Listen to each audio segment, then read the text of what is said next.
Good morning, everybody. My name is Randy Melzi, and I'm the Senior Director of Public Policy Programs and Corporate Relations here at the America Society Council of the Americas.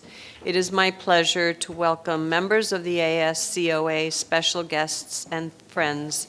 Thank you so much for joining us here this morning. This event is part of our Argentina series, which is sponsored by Andes Energía, HSBC, NEC, and Panedile. And welcome to everybody who is watching us on the webcast, which is sponsored by Telefónica. We're honored to have all of you with us here this morning and very excited to hear the opinions of the three chief economists of Fundación de Investigaciones Económicas Latinoamericanas, Daniel Artana, Juan Bour, and Santiago Urbiztondo. I would like to thank our guests from Argentina for joining us here at the America Society Council of the Americas for the 12th consecutive year. It's interesting that next year will be the 13th year. This morning, our speakers will be discussing Argentina's economic outlook, prospects for growth or lack thereof for the country, and its fiscal performance.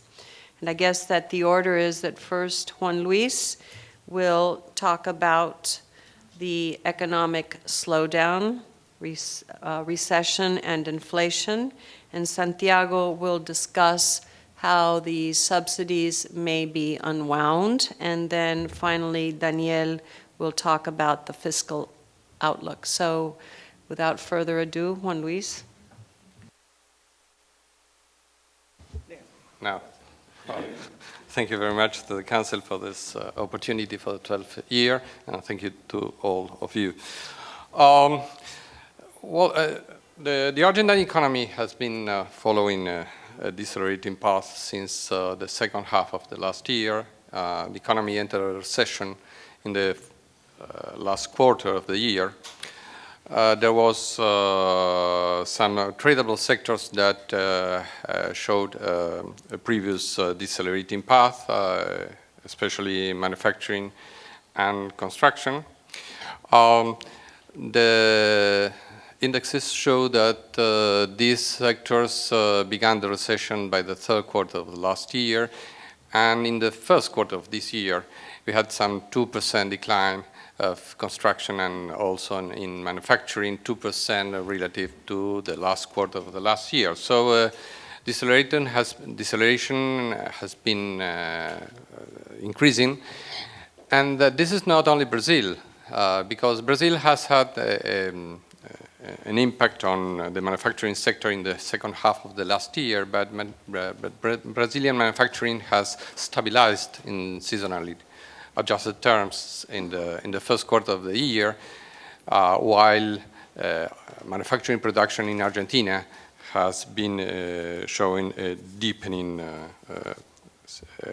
situation. From the demand side, there are no many sectors that can contribute, not many sectors that can contribute to growth. Investment, both in machinery and equipment and in construction, are declining and will not contribute this year. The main factor to stress from the demand side is that private consumption is falling this year. And this is definitely a different scenario from the past, because private consumption has had a positive contribution to growth in the past year. So this year we will have no contribution from private consumption, from investment, and the only positive contribution will be from public consumption and net exports. But net exports will rise not because exports increase, but because imports will fall very substantially. We estimate some 10% decline in imports. From the supply side, most sectors will not contribute to growth, except agriculture, that will be one of the buffers this year. We project record production of some cultives like soybean, And the other sector that can contribute to growth is the financial sector and some services. But other tradable sectors, manufacturing, construction, commerce, and non-tradable, will show a negative contribution to growth this year. All this is, we have to use official and unofficial statistics because, as you know, statistics in Argentina have been a nightmare for the last 6-7 years. We know that has been some manipulation in inflation data. We know also of irregularities in GDP statistics. We learned some 1 week ago that exports were to be revised downwards by INDEC. They were revised some $1.4 billion very recently, and there is the possibility of further revisions of these trade figures. In fact, as I mentioned previously, the uncertainty about Argentina is not only about the future, but also about the past. Let me go to inflation, and let's talk about true figures of inflation. The situation is that the path of inflation has followed a logistic behavior. There you can see a blue line. The blue line is the CPI line, the headline rate, which shows that it was about around 22-23% for some time. Then it picked up since December, and it reached a new level, very close to 40% since March, April this year. So inflation has reached a new temporary equilibrium around this 39-40%. There has been some deceleration in March and April, of course, but this deceleration means that inflation remains in the range of 2 to 3% per month. In fact, in April, we measured 2.9% of inflation. When I say we, I say what FIEL is measuring of inflation in the city of Buenos Aires. So there is a lot of inflation that will remain for the next 6 months in the range of this 39 to 40%. The anti-inflation policy of the government has been focused on some tightening on monetary policy, but especially introducing new anchors, new nominal anchors in the economy. One anchor is the exchange rate, the others are wages and pensions, especially pensions. In the case of the exchange rate, you can see that there has been devaluation in over the rate of inflation in December, January, and February. But the idea of anchoring the exchange rate in the following month has meant that inflation remains very high, and there is a deterioration of the exchange rate. So this strategy has to be by force temporary. From the point of view of inflation, you have to take into account that there will be additional tariff hikes in the next month. For example, tariff hikes in gas and water will be again hitting the inflation in June and in August. And it is expected some tariff hike in energy since September. So inflation will remain probably around 2.2% in the next month, maintaining this very high rate for the future. One of the consequences of this high inflation is that there is a reversion of what was characteristic in the last 10 years. The reversion is that real wages are beginning to fall. So you can see in this chart, here you have in the green line, you have real wages. Then you have employment, the evolution of employment. This includes wages and employment in all the country, both public and private, formal and informal. And you can see the wage bill, which is the combination of both, that was positive the evolution was positive for the last, let's say, 10 years, after the recession and the crisis in 2002, then we are entering right now, in the first quarter of this year, into a period of negative evolution of the wage bill. So the consequence is that this is a major change impulsed by high inflation, and it is perhaps the end of this consumption-led growth period we faced in the past. So, summing up, we project low evolution of the economy, some 1.2 decline in GDP this year, perhaps some additional decline next year with high inflation and a change in the situation of wages with a reduction of real wages around 6 to 7% this year and another reduction of pensions around this figure. This is all for me. I pass to Santiago.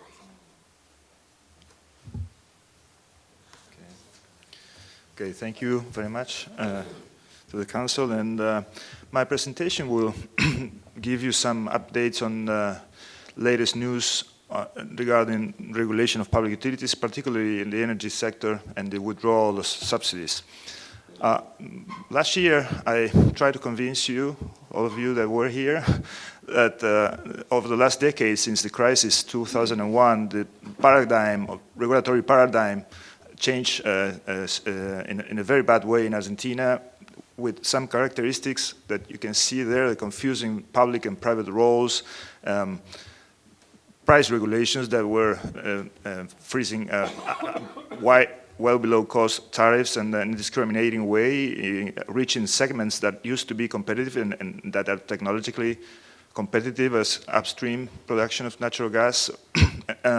Very, very short-sighted perspective, cost plus tariffs and tariffs and subsidy adjustments, discrimination of old and new investments, and problems with institutional design in terms of transparency, technical analysis, etc. And I showed some results proving of not only the reduction of real tariffs, but also the increases in consumption, well above growth, contraction of investments, and problems that what we see most clearly is in terms of exploding subsidies.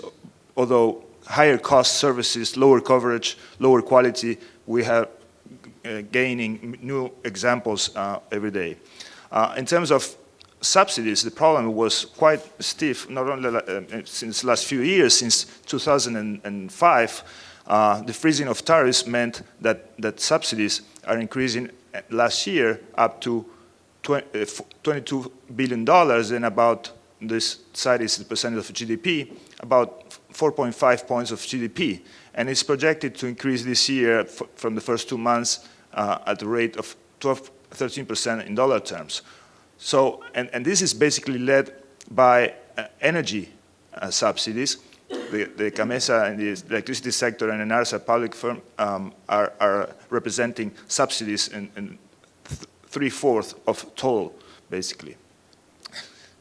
So the reaction was seen not only this year, but since a couple of years ago, not only and even before the expropriation of YPF in the energy sector. We can see here how over the years, and this is measuring periods, before the expropriation, prices of gasoline and of crude oil increased less than the international price over an annual averages up to 2011. And right before, this is measured in March each year, there was a recomposition of prices, domestic prices. And after the expropriation from 2012 to this year, the increase in prices by YPF is higher than the rest of the company. So we have a recomposition of prices. We have also promised, through a decree, guaranteeing $7.5 per million BTU for new natural gas, which is a share that is increasing every year. And we see that the profit function of YPF after being public changed, of course, because the relevant prices it faces is not only what other producers get, but it's what the government pays for imports. So the prices that are relevant for the management of YPF are much higher than the rest. And this has been good in terms of allowing the firm to stop its previous fall in production, both natural gas and oil. You can see there over the last decade there was a stiff fall in production, and this was stabilized after the expropriation, even a little increase we can see there. But this has not been enough to undo the evolution of other firms, because the decrease in production for them continued a bit slower over the last quarters, but despite the increase in production quarterly by YPF, total production is still is only now stop following, and so it was not enough to induce investment by other firms as well. We can see here indicators of investments in terms of wells performed for exploration and development, and the changes over the last years is not very significant regarding to what happened next. Maybe there is a little improvement, but we don't see big changes. Of course, what happens with question with Vaca Muerta and non-conventional resources they don't show yet in the numbers. Of course, there is a promise there, and there are investments to look up and to find out the exact capabilities in terms of cost and this availability of resources. This is a huge opportunity, but so far doesn't show significant changes in terms of investments over the last years. Now, other measures had to do with withdrawing tariffs, withdrawing subsidies explicitly from the water and sewerage services and the energy. Let me pass over, because I don't have enough time, to the energy and concentrate in explaining this. There was a withdrawal starting in March this year, and it's going to be completed from now until August. Users still haven't seen the increases in prices, but they have been stiff. See? Because it was 50% more or less is what residential users and commercial users get, and they are the ones that have been affected by the reduction of subsidies. So the partial withdrawal of subsidies was through increasing upstream prices in a very significant way, up to 900% for larger residential users, and on average about 400%, which was 400% is computing the fact that some users, larger users, not only pay upstream directly to upstream producers, but also pay a charge that is mandated by government, non-tariff charge. So the increase for them is being percentually a bit less than the 900% once we account for these additional contributions. But was very significant price increases, with the additional fact that users are given the opportunity to avoid those increases. If they save significantly on their consumption with more than 20%, you avoid for 1 year the price increases, and partial savings also give you some breaking. There is no information about what the effect on subsidies is going to be, what the size of the reduction is, but at most can be 25% of current deficit by ENASA, because explicit subsidies informed in the bills to residential users are to be kept, and so the reduction can only be the rest, and it can only be then $1.5 billion, less than 7% of total subsidies. Actually could be even less than this. So this is a small size effect in terms of overall subsidies. Together with this, we also saw, not informed publicly, and users still not quite aware, that transportation and distribution tariffs have increased on average 130%, again with very large variations for smaller users, less than 100%, and large users more than 400%. and only residential and commercial users, and with the same scheme as upstream prices. The fact is, though, that this is wrong. It's not 60%. It's more than 70% of total natural gas consumed is exempted. All consumption by industrial users, thermal generators, etc., and also the Patagonian users are exempted. So these are high increases on a reduced percentage of total consumption. What is come out of this in a historic perspective that is taken from 1991 to now? We see up here what was the price and cost paid by users and for the residential and commercial users for the services, and the steep dropped in 2002, and the price paid by users remained low, but the cost increased, basically because subsidy was covering the difference. Now, what happens in 2014, this year, after it's completed in August, my estimation is that subsidies will fall from 50% of total cost to servicing residential and commercial users to about 20%, and the price paid by users is about, in dollar terms, to equate what it was in 2001. So this has been an important increase in prices, more than doubling what users pay in dollars, and considering that there is to be a real term devaluation of the peso and 40% inflation in the year. But still, we are halfway in terms of getting to the dollar value of tariffs and distribution margins that it was in 2001. And the price, that is average price paid by users upstream, is 1/3 of what is the lowest cost of imports from Bolivia.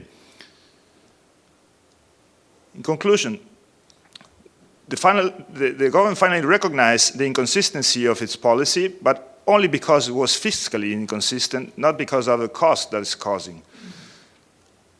The impact is quantitatively low, less than 10%, adding water and energy. So far, some other adjustments might come in the electricity sector, but not decided yet. But other issues, not quantitative, are being neglected. So there is an increased distortion in prices for different users. This is not the correct way to provide for a social tariff if that was the objective, giving a fixed amount of break to users that are focused to be recipients of social tariff would be much better, not distorting prices, which would help give a signal that is credible for producers of what the true price in the future will be. There is no follow-up, so it's a long way to go. It's good that something's been done, but we don't know if this is going to stay for the last 2 years, and with inflation and devaluation erode fast. And has nothing to do with solving institutional and design problems that are a cause of higher cost of decreased investment, as well as depressed tariffs were. So we have a lot of work to do after 2015. This was a step forward in a way, but with many more issues to attack. And once those issues are attacked, credibility can be increased, efficiency can be promoted, and the rewards starting from today should be very important. But I guess we have to wait a bit yet. Thank you.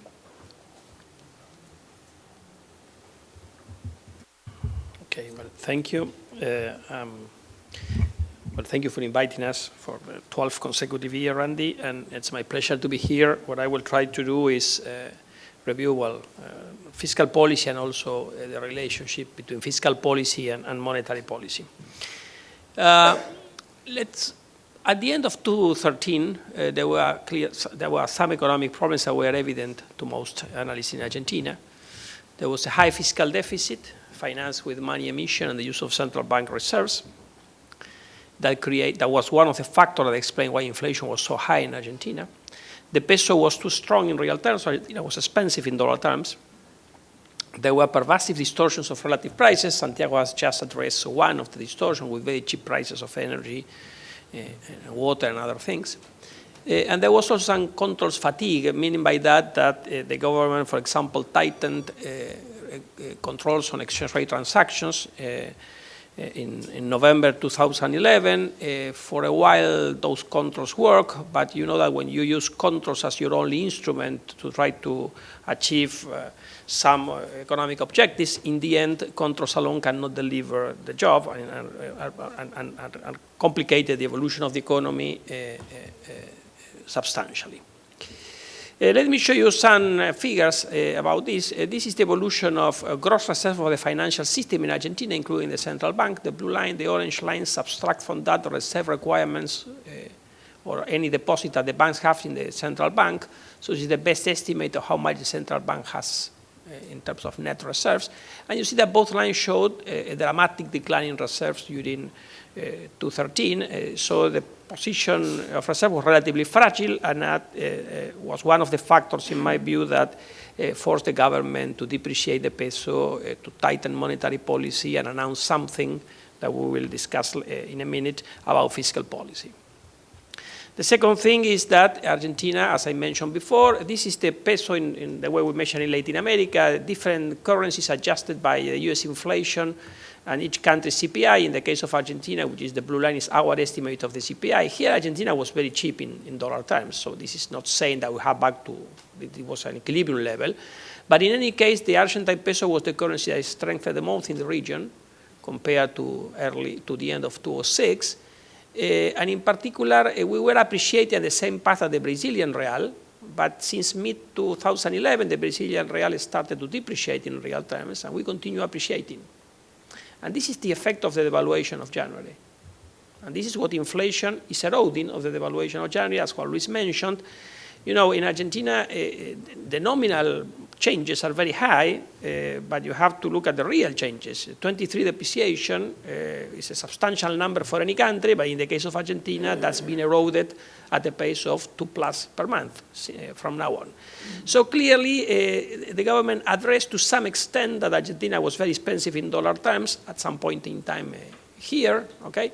But it's not that they make a kind of overkill and Argentina became very cheap, okay? That's a devaluation that to some extent was relatively small compared to the amount of departure from compared to Brazil, for example, that we had since 2011. And this is the deficit and the borrowing needs of the government. This is what we call the genuine primary balance, excluding from the official statistic the revenues that they count as ordinary revenues, like central bank transfers and transfer for the pension system, this green bar. You see that we moved from a surplus in 2006 to a deficit. And to add, you have to add the interest and amortization, that is this line black here. And when you add the two, you have this dotted line here. So the borrowing needs of the government, of the federal government, were about 5% of GDP in all this period. Okay? What changed is the way they finance these borrowing needs. Here, the primary surplus was contributing a lot, and there were other sources, including some debt. Here, in the end, you see that they are using money printing from the central bank and reserves from the central bank. And this is creating problems with inflation, and this, by definition, at some point in time, ran out. So there was a fragility, not only because the deficit was relatively high again. When you include interest, Argentina was close to 5% of GDP deficit last year, but also because Argentina was using non-standard sources of financing that are either by definition temporary, like reserves, that are stocks at some point in time depleted, and the money emission, which has created some headaches in terms of inflation. What was the government strategy now focusing on the fiscal situation? Well, one option that the government had was to reduce subsidies to energy, but as Santiago explained to you, the fiscal impact of the decision so far is relatively small.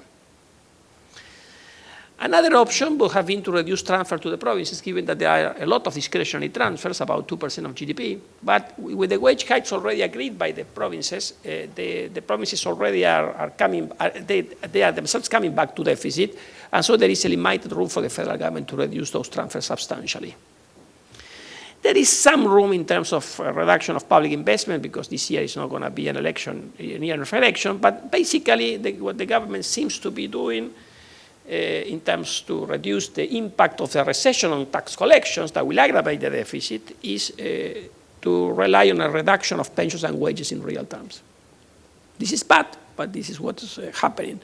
And in fact, if you see with the announcement of pension, increasing pensions for April, it was 11.3% for a semester with inflation figure that what we showed to you, it's clearly that pensions in real terms are going to lose.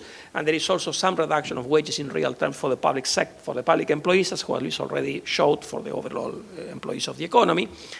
And as the federal government spends about 10 points of GDP in pensions last year, the figures that Juan Luis showed in terms of pensions and wages are creating a savings in terms of the Fisc of about half a point of GDP, compensating the impact of the recession on tax collections.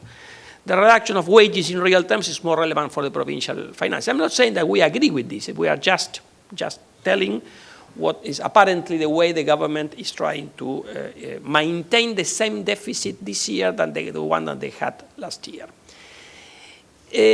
Before moving into monetary policy, Argentina's debt is relatively small. This is basically the debt with the private sector and with multilateral organizations. After the devaluation, about 20% of GDP. And there is part of the debt that is held by the central bank and by the pension system. So you talk about, let's call that gross debt, it's about 40% of GDP, but the one that is in the market and out to the multilaterals is about 20% of GDP. But there are many contingent liabilities in Argentina. Okay, this is the net debt we were talking about, the one that the government is always emphasizing. So we made an estimate of the contingent liabilities. There are contingent liabilities in foreign currency, like, for example, several cases similar to the Repsol case. We have like 55 claims on Argentina in the World Bank Tribunal and other similar tribunals. There is also the holdouts case. There are many. We made an estimate of the market value of those. It doesn't want to come, this estimate. And there are also some contingent claims with locals in domestic currency. The most important thing is the pensioners. Argentina is not complying with 2 rulings of the Argentine Supreme Court. So when you include all that, the gross debt of Argentina is in the range of 50% of GDP and the net debt 30-something. Those figures are much higher than what they publish, but are still lower than the equivalent figures for Brazil. So there is some room in terms of public debt. Well, this is a way to say that the Argentine risk premium that we had is not, that is much higher than Brazil, is about 4 times the Brazilian one, is not explained by the size of debt, even including contingent liabilities. It's explained because of a lot of pending cases against Argentina, because of abnormal economic, non-standard economic policies, and so on and so forth. So there is a room to improve on that in the future substantially.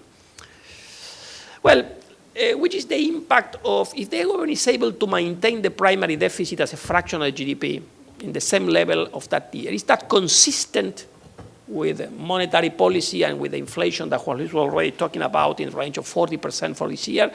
Well, we think yes, and that's an estimate, that this is the monetary base as a fraction of GDP. When you have controls on exchange rate transactions and you print a lot of money, usually you get what we economists call a monetary overhang, an excess of pesos. What basically a part of that monetary overhang was reduced by this jump in inflation that we had early this year. And with this amount of financing that is higher in pesos but is similar as a fraction of GDP than last year for the public sector, and even assuming that they buy some reserves, and even assuming that they will offset part of this monetary emission with the placement of low-backs and no-backs, we think that this year, to some extent, if they are able to achieve that primary deficit, this year, similar to the previous year, that to some extent is consistent. Argentina can avoid a major crisis. So in a sense, there is some consistency between the fiscal and monetary policy. Obviously, this requires some action. This requires the government to maintain that reduction of wages and pensions in real terms.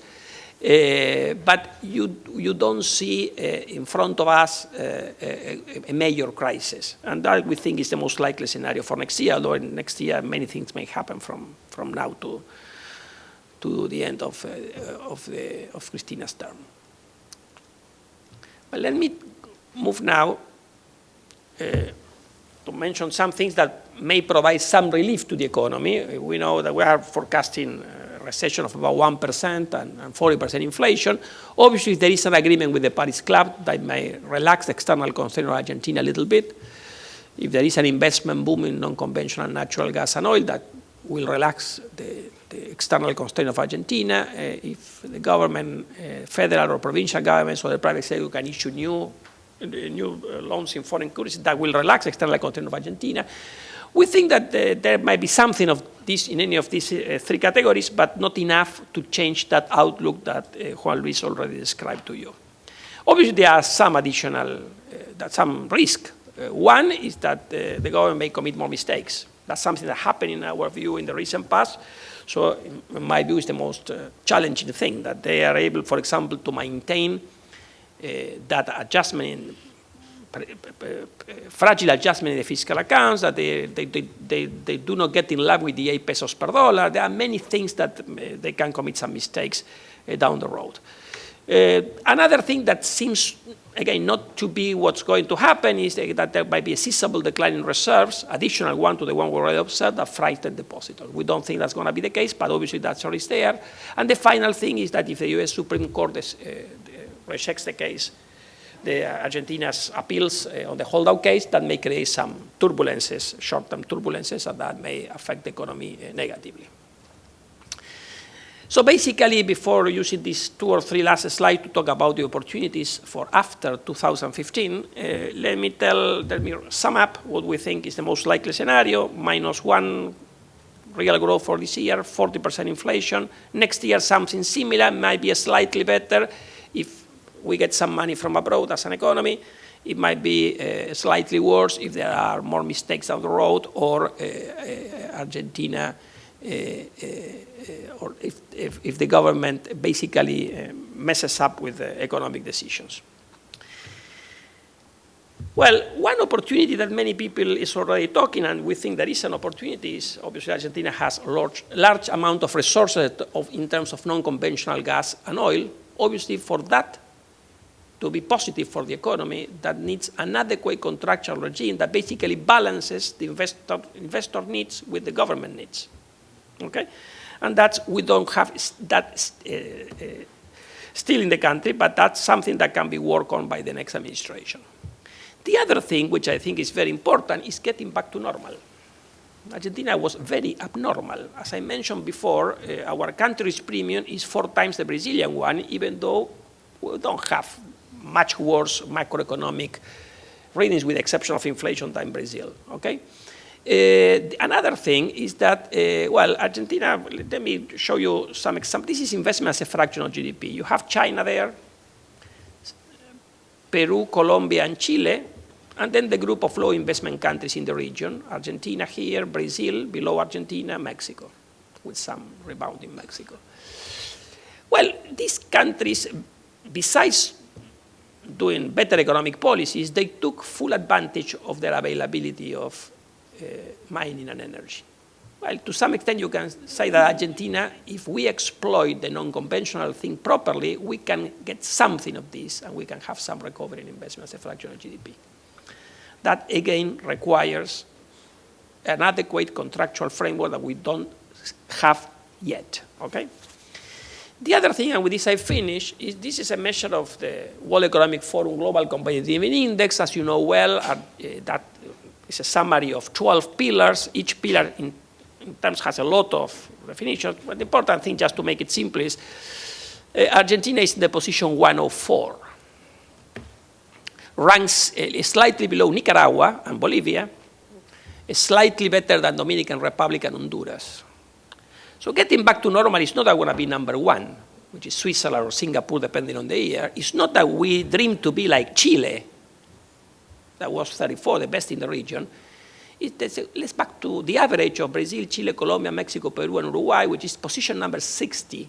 That average moves Argentina 44 positions up. And that should not be very difficult to achieve. Okay?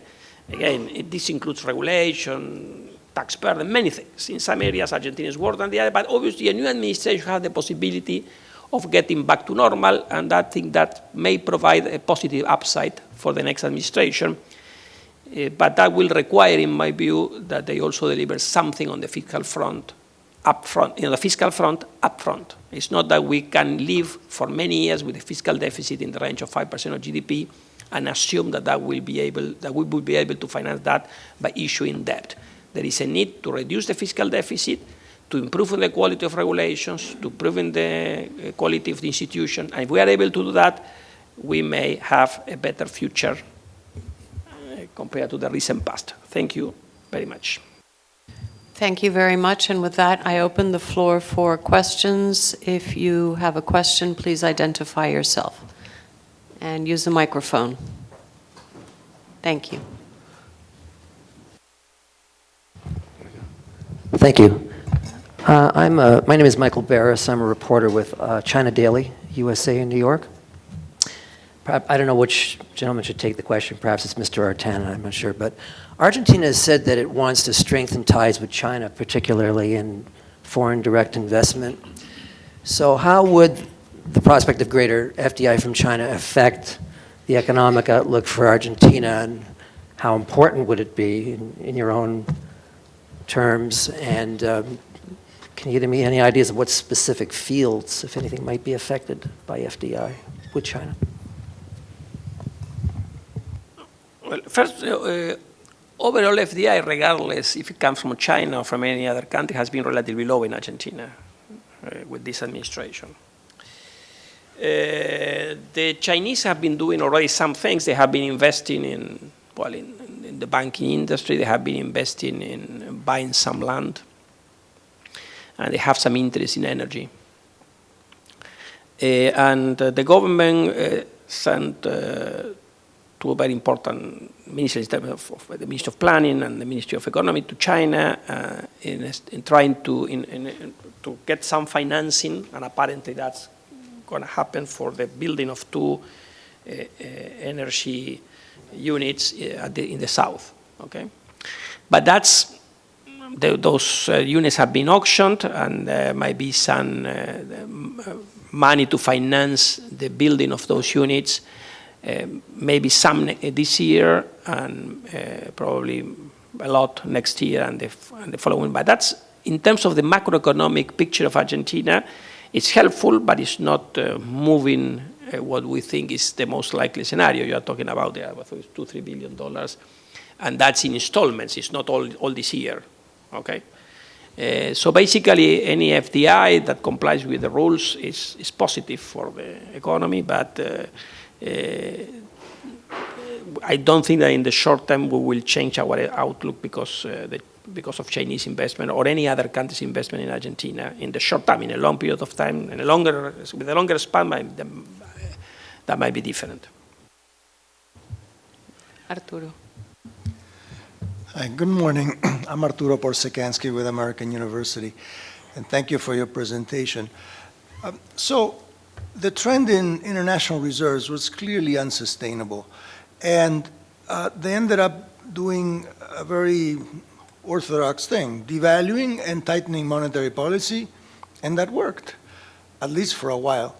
And so it seems to me if they're willing to do that again and again and again as circumstances warrant, then maybe we will never see a really critical pressure point coming from that side of the economy. So I'm wondering what really are the weaker links that could hit the headlines and that are not so easily solvable. For instance, that you mentioned, I mean, the fiscal situation is really not being solved. They're kind of capping the deficit. They're not significantly cutting it. They're reallocating subsidies and resources, and so that the fiscal issue is not being solved. The reliance on central bank and is not being solved, etc. So I was just wondering about the social situation, if that is a weak link, because maybe people are willing to accept some kind of one-time reduction in real wages and pensions as a result of devaluation and the cost increases associated with that and some subsidy adjustments. But if it happens every 6 months.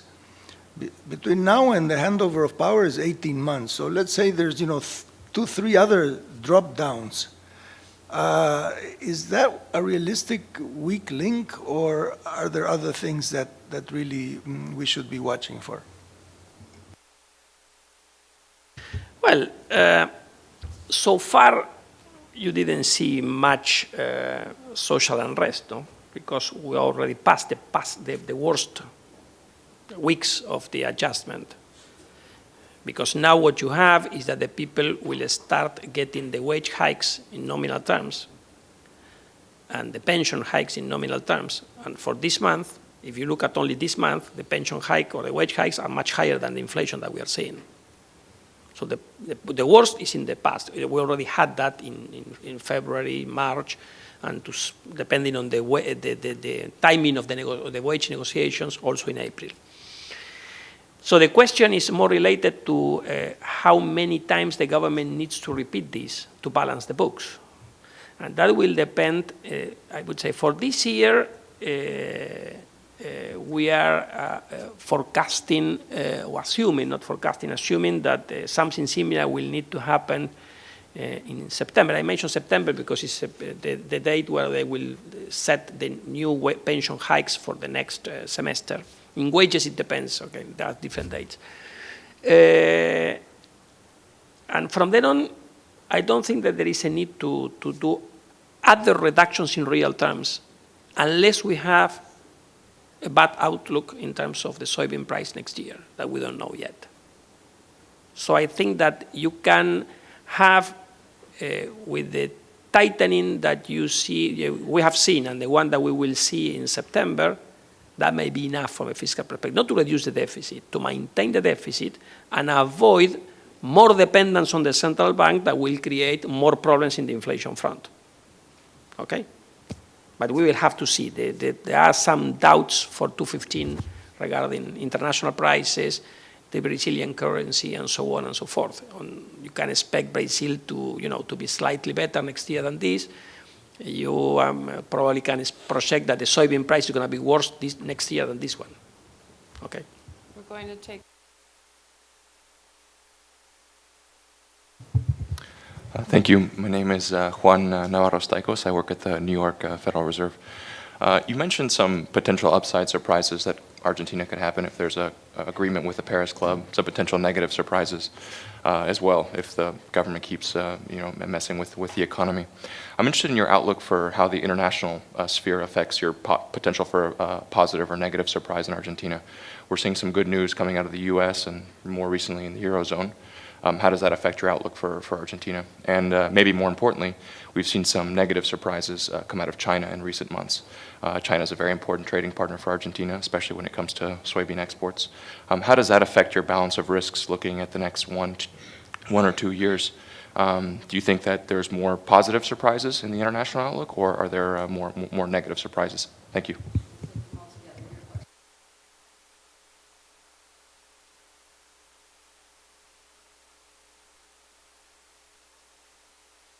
Larry Crone, Tufts University. For years and years after the crisis, Argentina outperformed all the forecasts, the private sector forecast for it in terms of its in economic growth in particular. My question is, to what extent were those gains illusory? Or in other words, to what extent are the current problems that you've been discussing linked to excesses that might have been hidden during that period? Ignacio. Sí, y después. Okay. Ignacio Ruiz, Moody's. Perhaps for Santiago, on the reduction of subsidies, you mentioned that there are certain industries that are protected from that, but for those that aren't, where do you think we'll see the highest impact on their cost structure, in which sectors, at least on a direct basis? Yes, Ana Barón from Clarín. On the Paris Club, how much money can we expect on foreign direct investment if there is an agreement? And the second question is about the holdouts. If the Supreme Court doesn't take the case, you mentioned that there will be turbulence. How much turbulence do you expect technical default, or do you think there will be a out-of-the-court solution? And one fifth final question, and that's it. Rafael Matus from La Nación. I was wondering if you could talk about further devaluations during this year, and what is your expected estimated exchange rate to year end?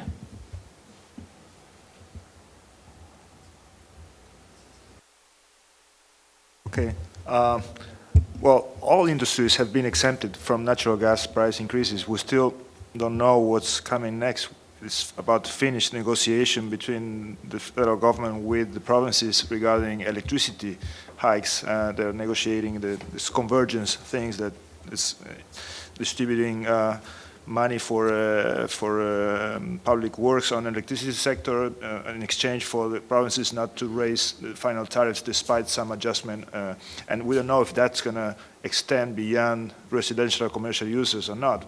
But so far in the natural gas sector, all industrial users have been exempted, and commercial users, the increases for them is much lower than average for residential ones, so it's less than 60% increase. That's the case so far.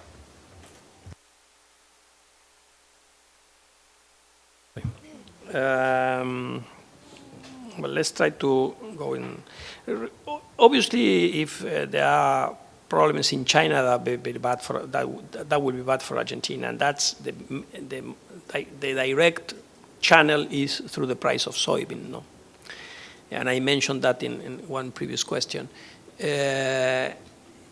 We are part of the world, and even though we are more isolated than other countries, remember that in 2009, if you look at the private sector estimates of economic activity, we had quite a recession in 2009, especially in the first part. It was a quick recession, but we had.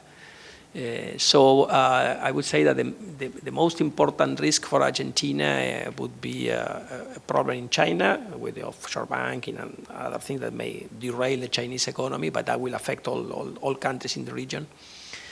And obviously, when the monetary policy here is reversed, like anybody else, we will be affected probably by less availability of dollars chasing places to invest, given the low yields here. But I guess that will be, again, a problem for the next administration. We hope that the tightening will occur later on. But anyway, those are the typical risks. With regard to the forecast, I don't know if your question was referred, because the problem is, as Juan was mentioning there, is that the government figures are not very reliable. In fact, last year they reduced their growth rate. Juan Luis put that in a chart from 4.9%, and out of the sudden they recognized that it was 3%. That was precisely our forecast. So they came to our forecast. And in the past, I would say that the private sector economies we missed as a group the growth of the economy. We underestimated the growth of the economy, I would say in 2003, 2004 as a group. Since then, maybe to 10, all of us were optimists. We may have said it's 7%, it turned out to be 9 or something like that. But it's not the case that we all the private sector, not FIEL, the private sector economies were all more pessimistic than reality. Okay? It is true that this time, and that's just as a free advertisement, we were the first to anticipate that the economy this year will have because we have a recession forecast for this year since the second semester of 2013, when most other private economies were saying that the economy could grow this year, okay? And now everybody's talking about the recession, so we anticipated that, but that's to justify Randy's invitation for next year. You're always invited. Okay. With regard to the Paris Club question and the holdout question, well, the Paris Club assumed that we have an agreement with the Paris Club now at the end of May. Usually there is an important meeting at the end of May, and suppose there is an agreement. Then that's the most optimistic scenario. I would say virtually nobody is expecting that there will be an agreement signed on May 29. But suppose that happens. Since then, I understand that we have to, each country, developed nation that is a member of the Paris Club has to sign a bilateral agreement with Argentina. That takes time. After that, you have to have the projects that are going to be financed approved by the investment agency or the investment bank of the developed nation that's going to provide the financing. That also takes time. So I would say that that will be public projects or private projects. I guess that the private projects might go faster, but I think it will be unlikely that we will have any financing and also any impact on FDI this year, even in the more optimistic scenario for Argentina, we come to an agreement at the end of May.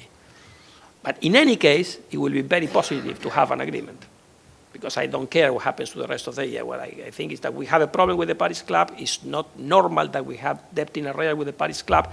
We have, as a country, to solve that. The sooner we do that in good terms of Argentina, the better. And I stress in good terms for Argentina, okay? With regard to the holdouts, there are many, well, taking your assumption that the Supreme Court says we are not going to take the case, okay? That we don't know. But if that happens, the Argentine government will have to take a decision, either to comply, or to pay the sentence, and that you can open some discussion. I don't know, you can say, well, cash on installments, I don't know. That may be another round of discussions. But in the meantime, we have every 3 months, as a country, payments on the outstanding bonds under New York law. So it's very difficult to avoid it will be very difficult to avoid a technical default, because the time period is very short, okay? And a technical default may create some turbulence by definition, okay? So there will be some turbulence. If they are long-lasting, probably not, because in the end, Argentina, at some point in time, will come to an agreement with the holdouts. Not only with the ones that we have in this case. Remember that there are like 6 billion, and in this case, there are only 400, 500 million. So we are talking about, we will have to come to an agreement as a society with all the 6 billion, and that will happen at some point in the future. I don't know when, okay?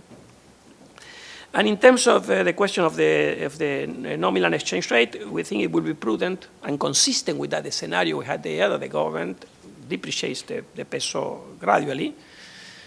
We are forecasting 9.7 pesos per dollar for, by year end.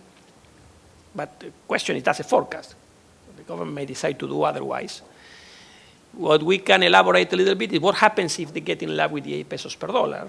Well, at some point in the future, probably this year, but it might be postponed for next year, there will be another one of depreciation. Because with that inflation that we still have, Argentina will lose that edge that the devaluation of January provided very quickly, and they will be in the same discussion and the same position that last year in the second semester, and we all know how that thing ended. So it will be prudent for the government to avoid that. But I don't know if that's part of one of the risks that I mentioned, that they might commit more mistakes. That's one mistake that we hope that they will avoid. And I would say that you have other colleagues in Argentina saying, please avoid that mistake. There are some comments in your newspapers yesterday by colleagues of us. Okay, so in the private sector, we all agree that they need to start depreciating the currency, and the sooner the better. It's not because we believe that depreciation will solve it. That's consistent with a high inflation economy, with the fiscal deficit we are forecasting, and so on and so forth. It's not that what we would like to happen. It's that is consistent. If not, there will be more noise down the road. Okay? And with that, I thank all of you for joining us, and Daniel, Juan Luis, and Santiago for being with us yet again. And we look forward to next year, the 13th conference on Argentina. And the question is, what month would it be best for you to come, given that there are elections in the year? So thanks again, and thanks to everybody who joined us on the webcast.